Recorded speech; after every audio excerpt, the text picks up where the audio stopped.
Hello friends, welcome to my channel learn with Keeru. आज हम पढ़ेंगे कोरिलेशन के बारे में। अगर आप पहली बार मेरे चैनल पे आए हैं तो इसे सब्सक्राइब करें, लाइक करें और अपने फ्रेंड्स में शेयर करें। कोरिलेशन जैसे कि नाम से दिखा रहा है रिलेशन मतलब यहाँ पे हम स्टडी करेंगे जब कि दो या दो से अधिक जो वेरिएबल्स होते हैं उनके बीच में क्या रिलेशनशिप है, कि उनके बीच में कितनी डिग्री ऑफ रिलेशनशिप है। ठीक है, तो जो कोरिलेशन होता है ना वो स्टैटिस्टिकल टेक्निक होती है। वो एक स्टैटिस्टिक्स की टेक्निक है जो हमारी हेल्प करता है मेजर करने में कि जो अलग अलग जो वेरिएबल्स हैं उनके बीच में क्या रिलेशनशिप है, कितनी क्लोजनेस है, कितनी रिलेशनशिप है। मतलब एक टाइप से कहें तो ये डिग्री ऑफ रिलेशनशिप को डिटरमाइन करने में हेल्प करता है। एग्जाम्पल के लिए कि एक वेरिएबल बढ़ रहा है तो उसके कारण दूसरे वेरिएबल पर क्या इफेक्ट पड़ रहा है। जैसे प्राइस बढ़ते हैं तो हमारी जो डिमांड है वो घट जाती है, लेकिन प्राइस के बढ़ने से सप्लाई बढ़ जाती है। तो वही रिलेशन हमें यहाँ पे समझाया जाता है। इसकी क्या यूटिलिटी होती है, जो कोरिलेशन होता है मतलब एक टाइप से कहते हैं उसकी क्या सिग्निफिकेंस है, क्या एडवांटेजेस हैं। तो ये जो हमारा कोरिलेशन होता है ना, ये सेम काइंड ऑफ रिलेशनशिप के बारे में बताता है कि वेरिएबल्स के बीच में सेम काइंड ऑफ रिलेशनशिप है या नहीं। ठीक है, क्योंकि जब हमें रिलेशनशिप पता चल जाती है तो हमें ये पता चल जाता है कि कितने डिग्री ऑफ रिलेशनशिप है और इस एक्शन से उस दूसरे एक्शन पर क्या इफेक्ट पड़ेगा। जैसे प्राइस बढ़ने से हमारे डिमांड पर क्या इफेक्ट पड़ेगा, इनकम बढ़ने से एक्सपेंडिचर पर क्या इफेक्ट पड़ेगा। ठीक है, एक बार अगर हमें ये पता चल जाता है कि भाई दो वेरिएबल हैं वो म्यूचुअली रिलेटेड है तो हम एक वेरिएबल की हेल्प से दूसरे वेरिएबल को आसानी से निकाल सकते हैं। जो कोरिलेशन होता है वो इकोनॉमिक्स वगैरह की भी हेल्प करता है। कैसे कि है ना, इकोनॉमिक्स है उसकी हेल्प से अलग अलग जो भी उनकी पॉलिसीज होती है वो अज्यूम कर सकते हैं, उन्हें बना, जैसे डिमांड और सप्लाई से related, money supply, price level, इनसे रिलेटेड वो एक कोरिलेशन एस्टेब्लिश करके चल सकते हैं। जो बिजनेस ट्रेडर्स होते हैं वो भी कोरिलेशन की हेल्प से एस्टिमेट लगा सकते हैं कॉस्ट का, सेल्स का, प्राइसेस का। ठीक है, तो एक टाइप से कहते हैं कोरिलेशन बहुत ज़्यादा इंपॉर्टेंट हो जाता है। टाइप्स ऑफ कोरिलेशन क्या होते हैं, देखो पहला है पॉजिटिव और नेगेटिव के अकॉर्डिंग। पॉजिटिव मतलब जब दोनों जो वेरिएबल हैं जिनको हम स्टडी कर रहे हैं वो दोनों एक ही डायरेक्शन में मूव होंगे तो पॉजिटिव कोरिलेशन। जैसे प्राइस बढ़ने से सप्लाई बढ़ती है तो दोनों पॉजिटिव कोरिलेशन। नेगेटिव होगा कि एक बढ़े और एक घटे, एक घटे तो दूसरा बढ़े, मतलब जब वो अपोजिट डायरेक्शन में मूव करे, जैसे प्राइस के बढ़ने से हमारी डिमांड घटती है। फिर आते हैं लीनियर और कर्वीलिनियर। तब वो कहता है कि ये हम दिखाते हैं रेशियो जो उनके चेंज जो प्रोपोर्शन में आता है, ठीक है, उसके अकॉर्डिंग। तो लीनियर कोरिलेशन होगा जब दो वेरिएबल हैं उनका जो रेशियो चेंज है ना वो कांस्टेंट रहे पूरे ही जब जिसको हम स्टडी कर रहे हैं उस पीरियड में, तो होगा लीनियर। और कर्वीलिनियर होगा मतलब वो जब जो भी वेरिएबल है उनके बीच में जो चेंजमेंट आ रहा है रेशियो में, परसेंटेज में, जो भी वो ना बदलता रहे, कभी 10%, कभी 20%, कभी 40%, तो वो क्या कहलाएगा, non linear and curvy linear. ठीक है, फिर बात आती है simple, partial and multiple correlation. तो सिंपल कोरिलेशन में सिर्फ हम दो वेरिएबल को स्टडी करके चलते हैं, जैसे demand and supply, demand and price हो गया। पार्शियल कोरिलेशन में हम है ना स्टडी तो दो या दो से अधिक वेरिएबल को करते हैं, मतलब तीन या तीन से अधिक वेरिएबल को, लेकिन हम क्या मान के चलते हैं कि एक वेरिएबल कांस्टेंट रहेगा। और मल्टीपल कोरिलेशन में जब हम दो से अधिक मतलब तीन या तीन से अधिक ऐसे वेरिएबल्स को स्टडी करके चलते हैं, जैसे यहाँ पे रेनफॉल, टेम्परेचर और जो वीट है उसका जो भी प्रोडक्शन हमें मिलेगा उसके बीच में स्टडी करें कि बारिश होगी, टेम्परेचर सही रहेगा तो हमें अच्छी फसल मिलेगी। लेकिन कोरिलेशन के टाइम पर कुछ बातें आ जाती हैं कि भैया हमें कुछ सावधानी रखनी पड़ती है। तो क्या, देखो ये जो कोरिलेशन है ना ये एक न्यूमेरिकल मेजर्स होता है जो हमें बताता है कि भाई दो वेरिएबल किस दिशा में चेंज होंगे, क्या रिलेशनशिप है उनके बीच में। लेकिन है ना ये हमें प्रेजेंस नहीं दिखाता कि हाँ भाई दो वेरिएबल के बीच में सच में ही मतलब दोनों वेरिएबल एक दूसरे से भाई कैजुअल रिलेशनशिप है या नहीं उनके बीच में, मतलब काज एंड इफेक्ट रिलेशनशिप के ऊपर ही ज्यादा फोकस करके नहीं चलता।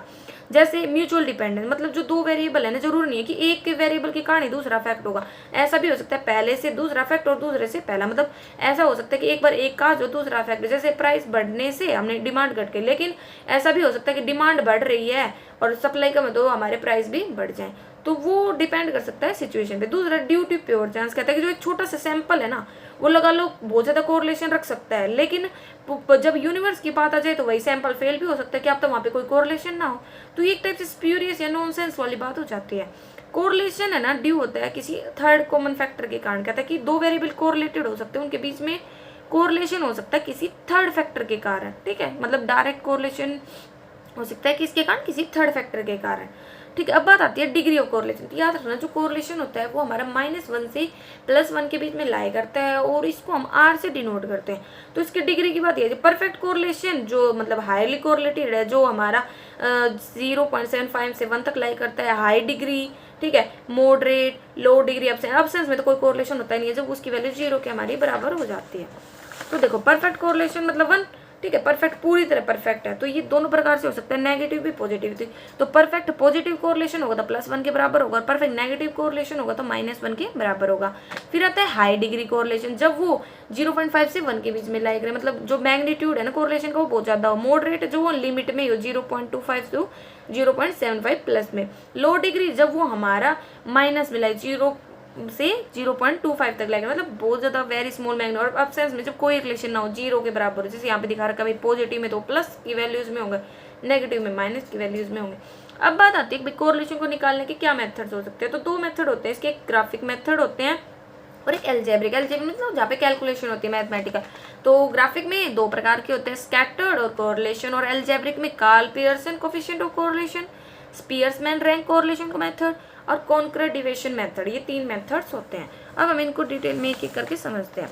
तो देखो स्कैटर्ड मेथड हमारा ग्राफिक मेथड होता है। इसमें तो सिर्फ हम क्या करते हैं कि हम जो भी हमें वेरिएबल दिए गए, जैसे x वेरिएबल दिया उसको x एक्सिस पे प्लॉट कर देते हैं, y वेरिएबल को y एक्सिस पे, और फिर हम उनको स्टडी करते हैं। जैसे परफेक्ट पॉजिटिव कोरिलेशन मतलब स्ट्रॉन्ग जो पॉजिटिव कोरिलेशन है वो कब होगा, जब जो भी हमने मतलब पुटअप किए हैं जो वेरिएबल्स हैं वो ना हमारे लेफ्ट से राइट साइड अपवर्ड की तरफ मूव हो रहे हैं, ठीक है, लेफ्ट कॉर्नर से राइट कॉर्नर। और परफेक्ट नेगेटिव जो वो हमारे राइट से लेफ्ट की तरफ, मतलब जो हमारा लेफ्ट कॉर्नर है उससे राइट की तरफ डाउनवर्ड में मूव हो रहे हैं, ठीक है। और हाई डिग्री पॉजिटिव को जो वो अपवर्ड मूव हो, डाउनवर्ड मूव होंगे तो नेगेटिव कोरिलेशन। और जीरो कोरिलेशन जो हुआ ना चारों दिशाओं में स्कैटर्ड हो, कोई रिलेशन ही ना बने, ठीक है। जैसे यहाँ पे x और y को दिया गया है तो हमें यहाँ पे बस x एक्सिस पे x वालों को प्लॉट करना है, y एक्सिस पर y वालों को प्लॉट करना है, और ये हमारा परफेक्ट पॉजिटिव कोरिलेशन दिखा रहा है। ये वैसे तो सिंपल होता है क्योंकि इसमें कोई मैथमेटिकल हमें कैलकुलेशन नहीं करनी, लेकिन डिग्री ऑफ कोरिलेशन यहाँ पे हम नहीं बता पाते हैं, ठीक है। ये सिर्फ हमें दिशा बताता है। अब बात आता है कोरिलेशन ग्राफ। तो कोरिलेशन ग्राफ है उसकी हेल्प से भी हम कोरिलेशन बता सकते हैं। इसके अंतर्गत क्या होता है कि भाई टाइम पहले सीरियल नंबर को तो हम x एक्सिस पर दिखा देते हैं और जो दोनों जो वेरिएबल होते हैं x और y उनको हम y एक्सिस पे दिखाते हैं। तो अगर वो दोनों एक मतलब एक दिशा में मूव करेंगे तो पॉजिटिव कोरिलेशन कराएगा और अलग अलग दिशा में मूव करेंगे तो नेगेटिव। जैसे ये ईयर दिया था, ये हमें प्रोडक्शन और कंजप्शन दिया था, तो ईयर को हमने x एक्सिस पर दिखा दिया और ये दोनों जो हमें दे रखे थे इनको प्लॉट किया, तो ये एक दिशा में मूव कर रहे थे। तो यहाँ पे हम बोल रखे हैं कि वो क्लोजली रिलेटेड और पॉजिटिव है, मतलब पॉजिटिव मूवमेंट दिखा रहे हैं क्योंकि एक ही डायरेक्शन में मूव कर रहे हैं। अब बात आती है एल्जेब्रिक मेथड। तो सबसे पहला मेथड था उसमें हमारा Karl Pearson coefficient of correlation. ये हमारा कार्ल पियर्सन के द्वारा दिया गया था, इसीलिए हम इसके नाम से बुलाते हैं। ये बेस्ट मेथड होता है कोरिलेशन पर काम करने का।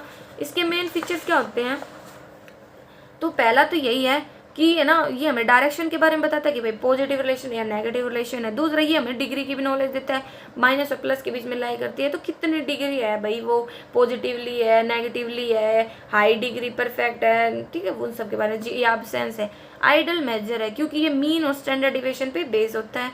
कोवेरेंस भी हम इसकी हेल्प से निकाल सकते हैं जिसका फॉर्मूला होता है कि मतलब जो x वेरिएबल है उसका डिविएशन, y वेरिएबल उसका डिविएशन, दोनों की मल्टीप्लाई उसको n से डिवाइड कर देंगे, ठीक है। दूसरा तरीका आप ये भी यूज कर सकते हो।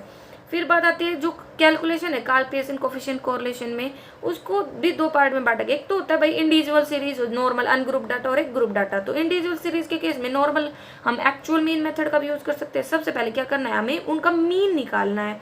मीन निकालने के बाद मीन को हमें x की और y अलग अलग वेरिएबल्स में से घटा के उनका डिविएशन निकालना है। फिर हमें डिविएशंस का क्या करना है, स्क्वायर करके, ठीक है, और फिर उनका सम करना है। तो ये फॉर्मूला हो जाएगा। देखो ये पहले का डिविएशन था, ये दूसरे का डिविएशन था। फिर जो डिविएशन निकालते हैं उनका जो स्क्वायर किया उनका भी सम लिया है, तो नीचे तो इनका अंडर रूट लेते हैं और ऊपर नॉर्मल होता है। जैसे कि यहाँ पे हमें क्वेश्चन दिया गया है, तो यहाँ पे हमें क्या दे रखा है, एक्स वाई, तो एक्स था वाई था। पहले तो हमने मीन निकाला, इनका मीन कैसे निकालते हैं, सम करके नंबर ऑफ टर्म से डिवाइड करके। फिर मीन को एक्स में से घटा के हमने डिविएशन निकाला, ऐसे वाई का निकाला। फिर जो डिविएशन आया था उसके स्क्वायर किया वाई का, और एक्स और वाई की मल्टीप्लाई की, जो नॉर्मल थे डिविएशंस उनकी, ठीक है। और फिर जो हमारा फॉर्मूला था उसमें हमने पुटअप कर दिया, तो यहाँ से हमारा आंसर आ गया। मेन रूल यहाँ पे एक तो हमें फॉर्मूले का पता होना चाहिए, क्योंकि जो इससे पहले जो हमने कैलकुलेशन किए सेंट्रल टेंडेंसी वगैरह के बारे में वहाँ पे हम इनकी कैलकुलेशन को अच्छे से समझ चुके हैं। अगर हमें फॉर्मूला पता है तो हम इनको आसानी से निकाल सकते हैं। फिर आती है अज्यूम मीन मेथड। ये कहाँ पे सुटेबल होता है, जहाँ पे फ्रैक्शन में अगर हमें डाटा दिया गया है ना तो वहाँ पे सुटेबल हो जाता है। तो वहाँ यहाँ पे हम मीन नहीं निकालते बल्कि एज्यूम मीन लेके चलते हैं, उसकी हेल्प से हम डिविएशंस निकालते हैं और अपनी कैलकुलेशन करते हैं। यहाँ पे ये फॉर्मूला होता है कि नंबर ऑफ टर्म्स और जो भी डिविएशन है एक्स और वाई का उनकी मल्टीप्लाई का सम, और एक बार अलग अलग उनका जो भी सम है वो लेंगे, और नीचे एक बार एक्स वाले का अंडर रूट और एक बार वाई वाले का under root, number of terms और उनका डिविएशंस और एक बार डिविएशन का स्क्वायर का सम करोगे, एक बार सिंपल जो डिविएशन निकाला है उसका स्क्वायर करोगे। जैसे ये एक्स था ये वाई था, एक अज्यूम मीन मानना, इसको घटाए तो यहाँ से डिविएशन आ गया, ऐसे ही वाई का डिविएशन आ गया। अब इस डिविएशन का करेंगे स्क्वायर, डिविएशन का स्क्वायर हो गया, यहाँ पे भी ऐसे डिविएशन का स्क्वायर करेंगे, और लास्ट में क्या कर देंगे, जो डिविएशन थे दोनों के नॉर्मल उनकी मल्टीप्लाई करेंगे और फिर हमारे फॉर्मूले में पुटअप कर देंगे, तो वहाँ से हमारा आंसर आ जाएगा। यहाँ पे बस अज्यूम मीन का यूज किया गया है और एक्चुअल मीन मेथड में हम मीन को लेके चल रहे थे। अब बात आती है एक कॉमन फैक्टर लेके चले। कॉमन फैक्टर क्यों लेके चलना, वैसे तो कोई इफेक्ट नहीं पड़ना हमारे फॉर्मूला पर, वो सेम ही फॉर्मूला रहता है। दूसरा जो कोरिलेशन ऑफ हमारा कोफिशिएंट ऑफ कोरिलेशन होता है वो इंडिपेंडेंट होता है ओरिजिन ऑफ स्केल से भी, और मतलब उसके चेंज ऑफ ओरिजिन से भी और उसके स्केल से भी, प्लस माइनस कर लो डिवाइड मल्टीप्लाई, कोई इसके ऊपर इफेक्ट नहीं पड़ता। ठीक है, तो यहाँ पे हमने क्या कि दोनों में एक ही मान लिया, जैसे भाई 400 यहाँ पे भी हमने 400 यहाँ पे 140, मतलब सेम ही हम यहाँ पे अज्यूम मीन सा लेके चल रहे हैं, फिर वहाँ से डिविएशंस निकाल रहे हैं और फिर सेम वही फॉर्मूला वाला प्रोसेस अपना रहे हैं। ठीक है, तो ये हमारा था इंडिविजुअल के केस में। अब बात आती है ग्रुप की, बात करें तो एक मिनट, नहीं यहाँ पे पहले एक्चुअल मेथड एक्चुअल डाटा के बेस पर बचा हुआ कि इसको हम ना प्रोडक्ट मूवमेंट मेथड भी बोल देते हैं। यहाँ पे हम ना तो अज्यूम मीन लेते, यहाँ पे हम नॉर्मल जो एक्चुअल डाटा होते हैं उसी के बेस पे कोरिलेशन निकाल देते, तो यहाँ पे बस सिंपल एक्स वाई और उसका अलग अलग जो भी था वो, और फिर नीचे एक बार एक्स का अंडर रूट करके एक वाई वाले का अंडर रूट करके, जैसे ये दे रखा था एक्स वाई डाटा है हमारे पास, एक्स है वाई है, इसका होल स्क्वायर किया, इसका भी होल स्क्वायर किया, फिर एक्स और वाई की मल्टीप्लाई की, फिर फॉर्मूला में पुटअप कर दिया। ठीक है, तो ये होता है नॉर्मल जो एक्चुअल डाटा के ऊपर बेस होता है। यहाँ पे ना तो हम अज्यूम मीन ले रहे ना यहाँ पे हम मीन मतलब जो मीन है निकाल करके उसका यूज कर रहे हैं। अब बात आती है वेरायंस कोवेरियंस मेथड। ठीक है, इसको हम कोफिशिएंट ऑफ मतलब जो ये हमारा वेरायंस कोवेरियंस मेथड होता है ना, ये हमारा किसके ऊपर बेस होता है, एक टाइप से कहते हो कोवेरियंस पर बेस होता है। तो हम कैसे निकालते हैं इसको, निकालने का फॉर्मूला होता है हमारा covariance of X Y upon में वेरियंस ऑफ एक्स और वेरियंस ऑफ वाई। वेरियंस हमें पता है क्या होता है, स्टैंडर्ड डेविएशन का स्क्वायर होता है। ठीक है, तो कोवेरियंस ऑफ एक्स वाई हम कैसे निकालते हैं भाई, एक्स का डिविएशन वाई वाले का डिविएशन अपॉन में एन, ये इससे हमारा क्या आ जाता है कोवेरियंस आ जाता है एक्स वाई का, और फिर हमें क्या करना है नॉर्मल पुट करना है। ठीक है, तो यहाँ पे हमें डाटा दिया गया है, जैसे कोवेरियंस दे रखा है, वेरियंस दे रखा है, नॉर्मल हमें बस फॉर्मूला याद होना चाहिए। कई बार 1-2 नंबर में ऐसा क्वेश्चन पूछ लिया जाता है। अब बात आती है जब ग्रुप डाटा हो बाइवेरिएट डिस्ट्रीब्यूशन करना हो, तो यहाँ पे हमें ये फॉर्मूला याद होना चाहिए, बस यहाँ पे फ्रीक्वेंसी आ जाती है तो हमें उसकी मल्टीप्लाई और कर देनी, और बाकी फॉर्मूला हमारा सेम है। तो हमें क्या निकालना है, एक्स का स्टेप डिविएशन मतलब डिविएशन निकालना है, वाई का भी डिविएशन निकालना है, फिर उनकी मल्टीप्लाई करनी है उनकी फ्रीक्वेंसी से, ऐसे फिर डिविएशंस का स्क्वायर करना है, और फिर उनकी मतलब सिंपल जो डिविएशन थे उनकी मल्टीप्लाई करनी है और उनका एडिशन करना है, फिर वैल्यू में पुटअप कर देना। ठीक है, जैसे आप इसको यहाँ से समझ सकते हो एक एग्जाम्पल की हेल्प से। एक तो फॉर्मूला ये हमारा यहाँ ऐसे होता है, क्योंकि यहाँ पे 2 फ्रीक्वेंसीज हो जाती हैं तो हम इसको इस टाइप से बनाते हैं। ठीक है, तो इसको समझने से पहले देखो ये क्वेश्चन दे रखा है हमें, Karl Pearson coefficient of correlation दे रखा है। तो क्या होता है कि जो एक्स वाला डाटा होता है ना उसको तो हम रो की फॉर्म में दिखाते हैं, और जो वाई वाला डाटा होता है उसको कॉलम की फॉर्म में दिखाते हैं। ठीक है, तो यहाँ पे एक्स वाला डाटा हमारा ये है। ठीक है, तो हम इसको तो दिखाएंगे कॉलम की फॉर्म में, जैसे भाई कॉलम होते हैं मतलब एक्स वाला डाटा है तो उसको रो की फॉर्म में दिखाएंगे ऐसे, और कॉलम वाला डाटा है तो उसको ऐसे। ठीक है, और फिर फॉर्मूला सेम वही है, पहले उससे पहले हमें इसको जो हम लैंडस्केप टेबल बनाए इसका यूज करेंगे। तो क्या करना है, अब ये हमारा भाई सेंट्रल टेंडेंसी कैसे जो क्लास इंटरवल वो हमारा कंटिन्यूस फॉर्म में, तो हम यहाँ पे पहले निकालेंगे मिड वैल्यू। ऐसे यहाँ पे हमने निकाली मिड वैल्यू, मिड वैल्यू में से एक कोई भी वैल्यू माननी है अज्यूम मीन की फॉर्म में, वहाँ से हमें घटाकर इसका निकालना है क्या डिविएशन। ठीक है, ऐसे इसका डिविएशन निकाल लेंगे। ठीक है, डिविएशन आने के बाद और जो ये बीच में जो वैल्यू दी गई ना ये हमें हमारे टेबल में दी गई है। देखो एक मिनट, ये जो क्वेश्चन है ये हमारा इसका सॉल्यूशन हमें आगे दिया गया है। एक मिनट देखो, ये x की वैल्यू थी तो हमने क्या किया, देखो ये जी ऐसे लिख रखी है, ऐसे ये हमें 10 25 25 40 40 ये हमें दे रखा था। फिर हमें ये वैल्यूज दे रखी थी 10 4 जो भी है 10 4 6, ये बीच में जो वैल्यू है ना ये हमें दी हुई होंगी। ठीक है, ठीक है, ये हमें सारा डाटा दे रखा था। तो अब हमने क्या किया, इसका भी अज्यूम मीन लिया, मतलब जो मिड वैल्यू है पहले हमने वो निकाला, इन दोनों का सम करके 2 से डिवाइड कर दिया। तो यहाँ से हमारा जो मतलब जो मिड वैल्यू वो आ गई, यहाँ से मिड वैल्यू आ गई। अब यहाँ से हमने एक ए माना, ए यहाँ पे हमने 30 माना है, ठीक है, अज्यूम मीन, और यहाँ पे हमने उसे 32.50 माना है। अब इनको घटाते जाएंगे, वहाँ से हमारा डिविएशन आ जाएगा।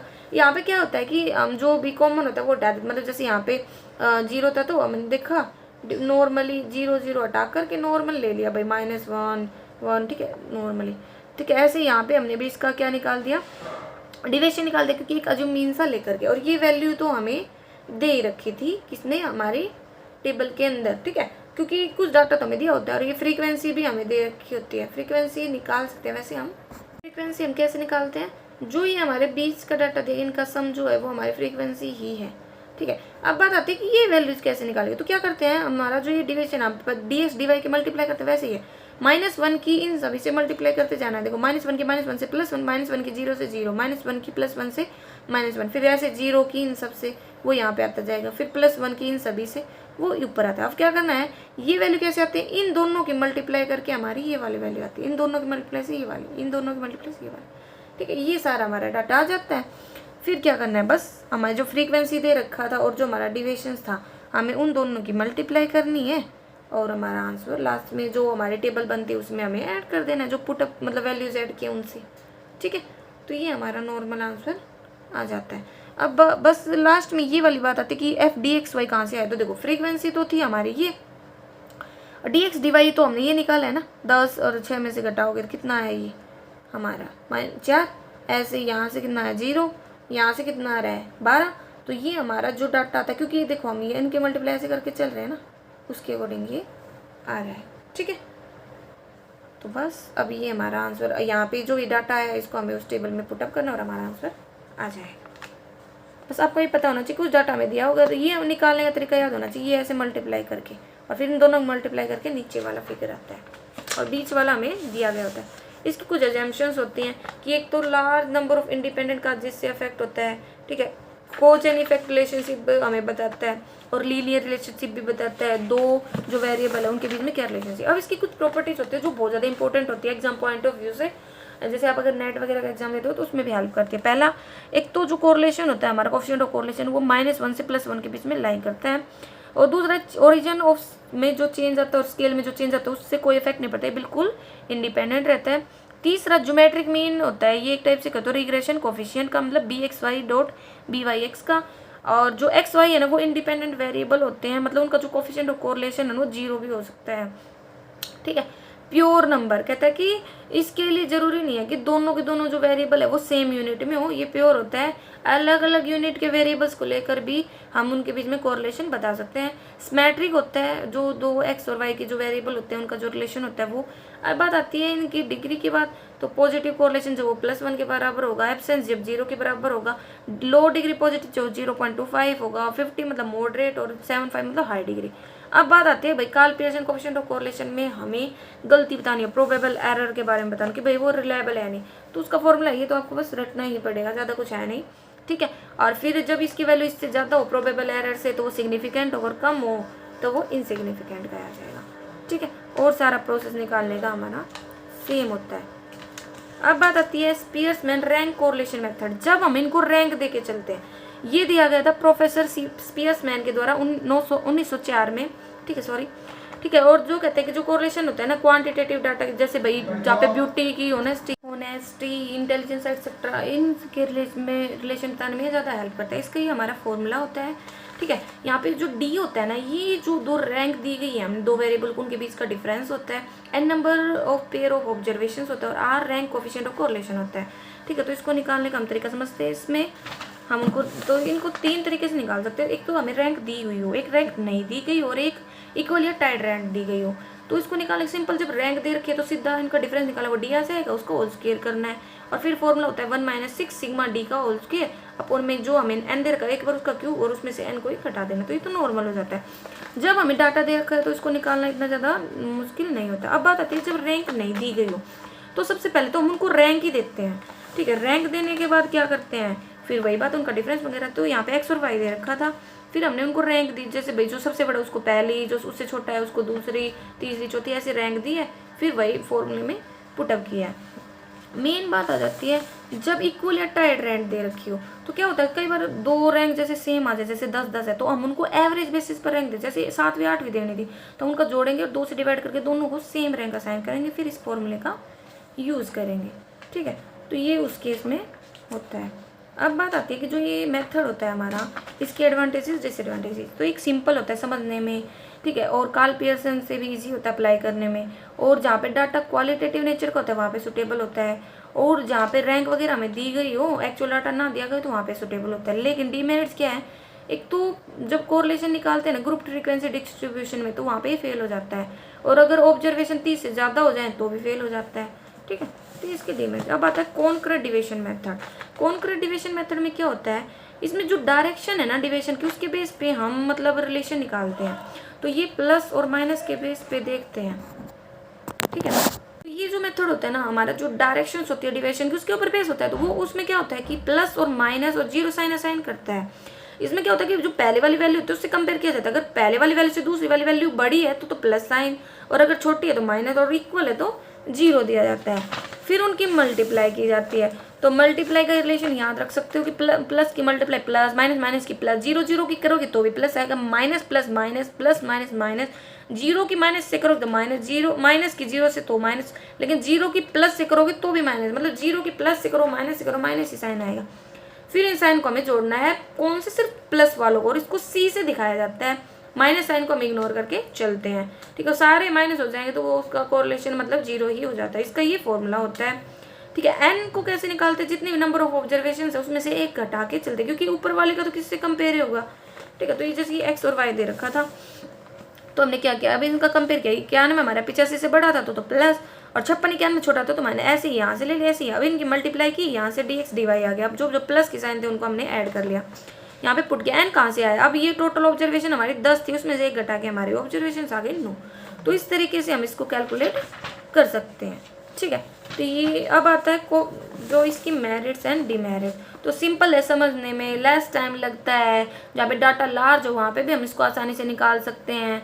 ठीक है, और इस मेथड को अप्लाई करना है ना इतना ज़्यादा अच्छा भी नहीं है, क्योंकि सिर्फ ये हमें डायरेक्शन के बारे में बताता है, ना डिग्री बताता, ना रिलेशन ज़्यादा अच्छे से बताता। ठीक है, लॉन्ग टर्म चेंजेस के केस में भी इतना अच्छा नहीं है, और लेस एक्यूरेट है कार्ल पियर्सन मेथड के कंपैरिजन में। अब बात आते हैं कोफिशिएंट ऑफ डिटरमिनेशन। तो कहता है कि जो कोफिशिएंट ऑफ डिटरमिनेशन है ना वो यूज करता है इंटरप्रेट करने के लिए जो कोफिशिएंट ऑफ कोरिलेशन है उसको, मतलब और कंपेयर करने में दो या दो से अधिक कोरिलेशन कोफिशिएंट को। जो कोफिशिएंट ऑफ डिटरमिनेशन होता है ना वो जो कोफिशिएंट ऑफ कोरिलेशन होता है उसका स्क्वायर ही होता है, और क्योंकि देखो कोफिशिएंट ऑफ कोरिलेशन को मार से दिखाते हैं तो ये क्या हो जाएगा, आर स्क्वायर। ठीक है, ये एक्सप्लेन करता है परसेंटेज वेरिएशंस। ठीक है, किसमें, डिपेंडेंट वेरिएबल में, किसके अगेंस्ट में, इंडिपेंडेंट वेरिएबल के अगेंस्ट। इसका फॉर्मूला होता है हमारा कोफिशिएंट ऑफ डिटरमिनेशन हमारा इक्वल होता है एक्सप्लेन्ड वेरिएंस अपॉन में टोटल वेरिएंस, और नॉन डिटरमिनेशन सिर्फ हम टोटल मान के चलते हैं तो उसमें से 1 में से हम अगर कोफिशिएंट ऑफ डिटरमिनेशन को घटा देते हैं तो नॉन डिटरमिनेशन हमारा अपने आप आ जाता है। और कोफिशिएंट ऑफ अलाइनेशन क्या होता है कि उसका रूट कर देंगे सिर्फ किसका, कोफिशिएंट ऑफ नॉन डिटरमिनेशन का। तो ये नॉर्मल हमारा चैप्टर था। अगर आपको फिर भी कोई कंफ्यूजन रहती है तो आप कमेंट करके पूछ सकते हैं। पहली बार मेरे चैनल पे आगे से सब्सक्राइब करें, लाइक करें और शेयर करें। Thank you.